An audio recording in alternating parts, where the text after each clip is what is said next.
Sebuah video yang diunggah oleh seorang pekerja di Shanghai baru-baru ini menjadi viral. Dalam video tersebut, ia mengatakan, cara terbaru untuk mati di tahun 2025 adalah dengan datang ke Shanghai untuk bekerja. Mereka menyebutkan bahwa bisnis-bisnis tutup satu demi satu dan para pemilik bisnis melarikan diri. Bahkan jika Anda bisa mendapatkan pekerjaan, boleh dibilang uang yang diperoleh di Shanghai akan habis di Shanghai, jangan pernah berpikir untuk membawa pulang sebagian pun. Seorang komentator berkata, jujur saja, banyak toko di Shanghai telah tutup, restoran tempat saya sering makan tutup, dan ada banyak toko yang disewakan tahun ini. Perubahan yang paling mencolok adalah banyak orang tidak kembali setelah menghabiskan tahun baru di kampung halaman mereka. Pekerja lain berbagi, saya meninggalkan Shanghai tahun ini dan pindah ke Chiasan, biaya hidupnya hampir sama, terutama sewa. Sewa di Shanghai terlalu mahal dan tempat tinggalnya tidak bagus. Seorang warga lokal Shanghai mengatakan bahwa mereka baru saja makan dengan seorang teman dan menyadari bahwa keadaannya sangat buruk.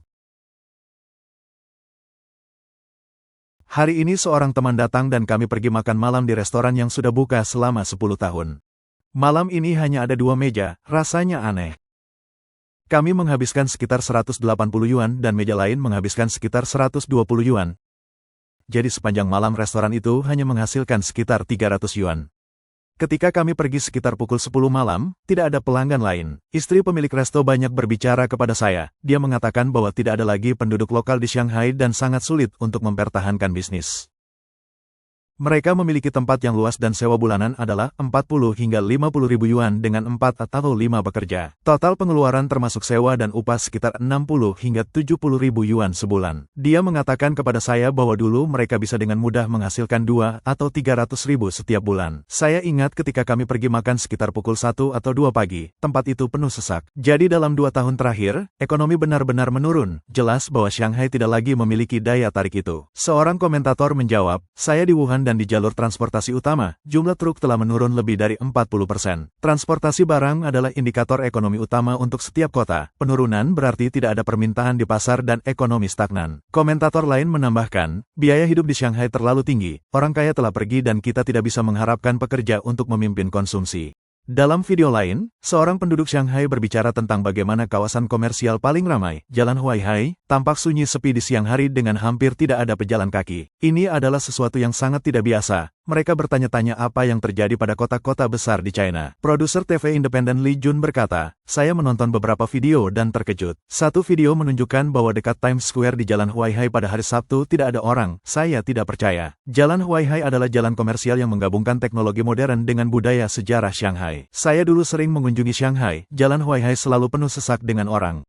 Baru-baru ini saya melihat video dari seorang blogger di Jalan Nanjing di Shanghai. Mereka makan malam pukul 6 sore dan jalan itu sangat sepi. Ketika mereka memasuki beberapa pusat perbelanjaan besar, mereka melihat banyak toko telah tutup. Cukup mengejutkan melihat betapa sepinya Jalan Nanjing. Yan Wei, seorang mantan pejabat lalu lintas dari distrik Suhui Shanghai, berkata, sebenarnya sejak awal tahun 2023 saya sudah merasakan suasana komersial secara keseluruhan menurun. Saat itu saya masih di Shanghai dan lalu lintas pejalan kaki di pusat perbelanjaan telah menurun secara signifikan dibandingkan tahun-tahun sebelumnya. Dia menyebutkan bahwa dia sering melihat video yang diunggah oleh blogger online yang menunjukkan pusat perbelanjaan kosong yang tidak hanya tidak memiliki pelanggan tetapi juga banyak toko yang telah tutup. Beberapa pusat perbelanjaan yang mapan bahkan telah menutup pintunya. Bukan hanya Jalan Huaihai, bahkan daerah Xintiandi yang terkenal di Jalan Huaihai Tengah menjadi sangat sepi. Dulu kita akan melihat kerumunan orang, tetapi sekarang hampir tidak ada. Dulu berbagai restoran di Xintiandi selalu penuh, terutama di malam hari ketika area makan di luar selalu ramai. Sekarang hanya ada beberapa orang. Dia mengatakan bahwa dia tumbuh di distrik Suhui dan beberapa departemen store terkenal di Jalan Suchiahui seperti Liuyuan dan Pacific Department Store telah tutup. Bahkan sebuah mall berusia 20 tahun di Jalan Nanjing Barat, Melongchen Isaton, telah tutup. Pusat perbelanjaan ini menyimpan banyak kenangan bagi warga Shanghai yang lebih tua dan sekarang rasanya Shanghai tidak lagi seperti dulu.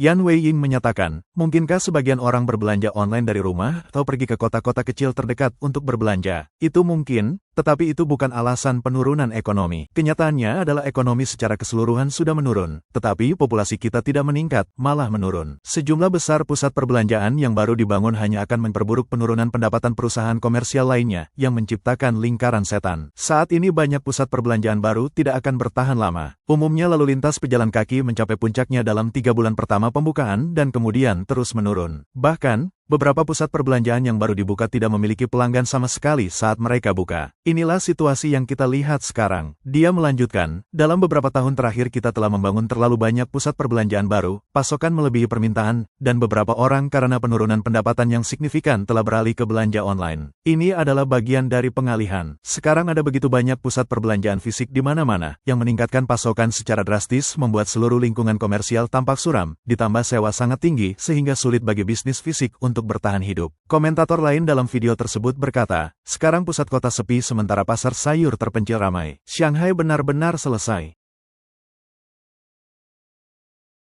Di Taipu, Jialansu, Jialing, dan di Pengpu, keempat tempat itu penuh sesak dengan orang sementara toko fisik dan pusat perbelanjaan tutup dalam jumlah besar. Anak-anak muda dari luar kota lesu, sementara orang tua lokal penuh vitalitas. Apa kebenaran di balik ini? Apakah makanan siap saji menakuti orang Shanghai atau konsumsi Shanghai runtuh sampai-sampai kopi pun tidak terjangkau?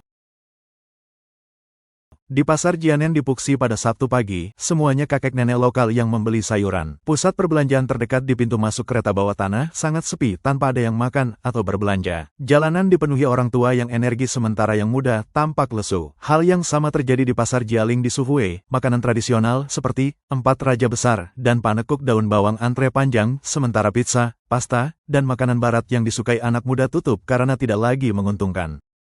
Pasar Jiangfu terletak di dekat Huangpuban, dikelilingi oleh departemen store mewah kelas atas dengan pemandangan sungai. Akibatnya, pasar mulai menjual bahan-bahan kelas atas seperti kepiting raja, lobster Boston, dan abalon 9 kepala, namun situasinya tetap sama.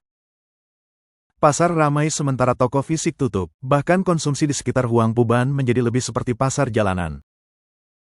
Pasar Sangan tetap ramai dengan banyak penduduk lokal membeli sayuran bahkan di siang hari, tetapi tepat di luar pasar ada deretan toko kosong di sebelah pintu masuk kereta bawah tanah. Pujasera terdekat hampir sama dengan tutup hanya dengan 4 atau 5 toko yang masih buka, sebagian besar menjual sarapan lokal seperti susu kedelai dan cakwe. Seorang komentator menyebutkan bahwa konsumsi ala pasar di Shanghai dapat disebabkan oleh 3 alasan.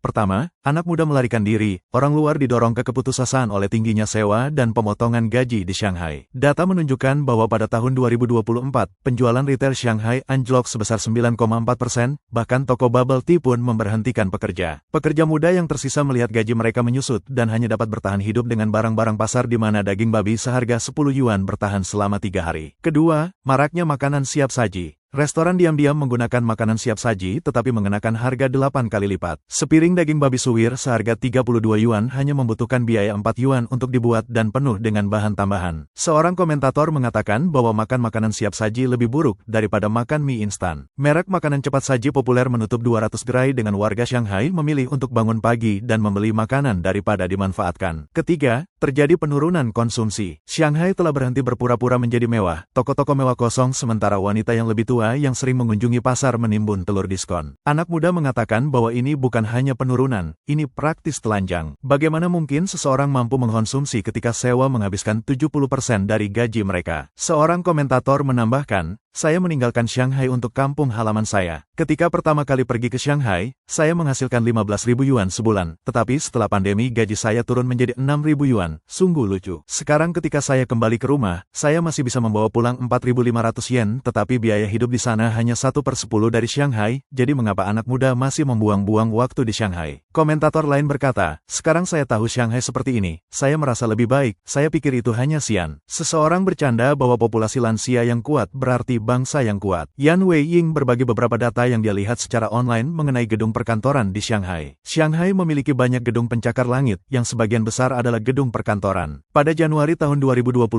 tingkat kekosongan gedung perkantoran di Shanghai naik menjadi 19,6% dengan harga sewa terus menurun. Tingkat kekosongan di area inti terutama menyusut. Tingkat kekosongan di Xintiandi naik menjadi 21,6%, naik 6% dalam setahun, sementara di area Lujiakui tepi Sungai Utara mencapai angka yang mengejutkan yaitu 55,7%. Apa artinya ini? Setengah dari gedung perkantoran kosong dan tingkat kekosongan telah turun ke level terendahnya dalam 10 tahun, jauh melampaui zona bahaya 20%. Pasar gedung perkantoran saat ini menghadapi tantangan signifikan dan data di baliknya mengungkapkan situasi sulit yang dihadapi pasar. Masalah pertama adalah penurunan tajam dalam harga sewa. Banyak gedung perkantoran dijual dalam jumlah besar seperti yang terlihat di berbagai platform online.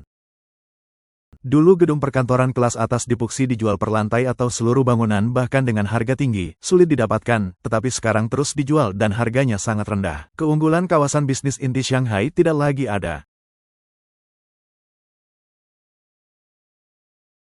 Pada tahun 2022 banyak perusahaan asing menarik diri dan menutup bisnis, meninggalkan gedung-gedung kosong. Pemilik properti mulai menjualnya dalam jumlah besar. Yan Wei-ying menyebutkan bahwa pada tahun 2023 terjadi penjualan besar-besaran di pasar perumahan, baik untuk rumah biasa maupun properti mewah. Saat ini jumlah properti yang terdaftar untuk dijual sangat tinggi, meskipun harga tetap di kisaran 2 atau 3 juta yuan dan kenyataannya tidak ada pasar untuk itu. Situasi pasar perumahan Shanghai bervariasi menurut wilayah. Beberapa daerah berhasil menahan penurunan dan hampir mempertahankan harga mereka, tetapi tidak ada yang mau membeli. Daerah lain terutama di pinggiran kota bahkan memiliki lebih sedikit pembeli. Di pusat kota apartemen yang lebih tua dan lebih kecil mungkin telah turun sekitar 30% tetapi masih tidak ada pembeli karena pasar menawarkan banyak pilihan, sekarang sepenuhnya menjadi pasar pembeli. Dia memberikan contoh rumah baru. Dulu membeli rumah baru di Shanghai berarti mengantre dan membayar sejumlah besar uang untuk mendapatkan nomor lotre. 1 juta yuan hanya untuk kesempatan mendapatkan nomor dan properti akan berharga lebih dari 10 juta yuan. Pengembang juga akan memeriksa rekening bank Anda untuk memastikan Anda memiliki cukup dana untuk membeli rumah. Tetapi sekarang rumah baru turun di bawah harga pokok dan bahkan ketika dibuka untuk dijual tidak ada yang membeli. Kurangnya minat menunjukkan kondisi pasar saat ini di Shanghai. Tidak diragukan lagi harga perumahan Shanghai sedang turun, tetapi tingkat penurunannya bervariasi menurut wilayah. Beberapa tempat mungkin sudah turun kembali ke level tahun 2017.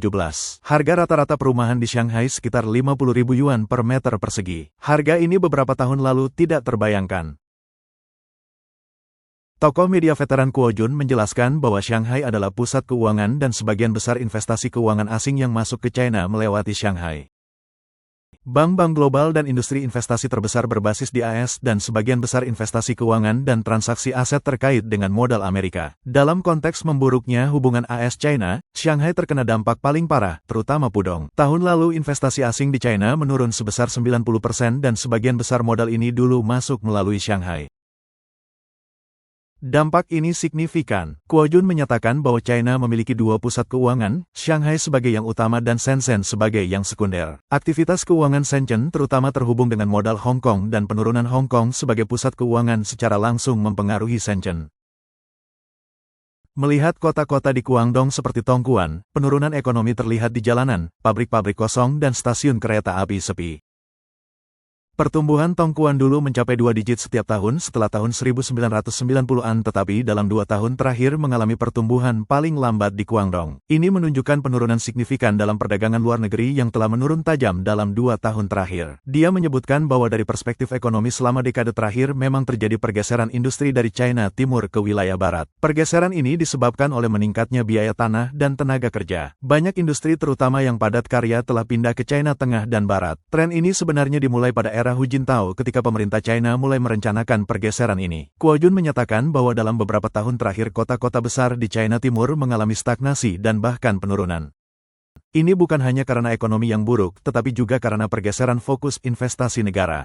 Seorang komentator berkata, Xi Jinping tidak becus tetapi arogan, kemampuannya mengelola ekonomi buruk dan kemampuannya menangani diplomasi dan hubungan internasional bahkan lebih buruk, terutama sekarang dia secara langsung menentang AS untuk mempertahankan kekuasaan. Dia hanya dapat membawa bendera lama Mao Zedong dan Mao adalah seorang fanatik perang. Melanjutkan ideologi Mao berarti melanjutkan pola pikir seorang penghasut perang. Dia mungkin memang kehilangan rasionalitasnya demi perang dan berani melakukan apa saja. Dalam beberapa tahun terakhir kota-kota pesisir di China Timur, khususnya Shanghai, telah mengalami penurunan yang sangat cepat yang melampaui dampak ekonomi yang lemah. Ini karena orang-orang di kota-kota seperti Shanghai, Shenzhen, dan Guangzhou dibandingkan dengan daerah tengah dan barat yang lebih terpencil memiliki akses yang lebih baik ke informasi luar negeri dan cenderung tidak mudah dimanipulasi oleh propaganda Partai Komunis China. Ini adalah sesuatu yang paling ditakuti Xi Jinping. Selama periode pertumbuhan ekonomi yang pesat, kota-kota pesisir timur ini adalah mesin ekonomi terpenting bagi Partai Komunis China, tetapi begitu fokus beralih ke mentalitas masa perang, kota-kota ini adalah yang pertama ditinggalkan. Begitu banyak warga biasa tidak melihat ini dan bertanya-tanya mengapa Shanghai begitu sepi. Namun beberapa komentator yang lebih sadar mengingatkan semua orang bahwa semua pekerja harus siap mental untuk kembali ke daerah pedesaan. Teman-teman, ini sulit. Di komunitas tertentu di Shanghai, dari 100 rumah tangga, 58 orang menganggur. Tingkat pengangguran jauh lebih tinggi daripada angka resmi 4,2%. Mengapa mereka menganggur? Mari kita gambarkan beberapa gambar. Kereta bawah tanah kosong, pusat perbelanjaan terbengkalai, dan baru-baru ini bahkan lulusan Universitas 985 mengemudi untuk Didi atau mengantar makanan. Yang lebih buruk lagi adalah pada tahun 2025 sebagian besar orang akan menganggur dan bahkan tidak memenuhi syarat untuk tunjangan pengangguran. Jadi apakah akhir kehidupan di Shanghai hanyalah kembali ke pedesaan? Dan bagi mereka yang memiliki pendaftaran rumah tangga pedesaan, jangan pernah berpikir untuk pindah, terutama jika Anda kesulitan membayar hipotek Anda.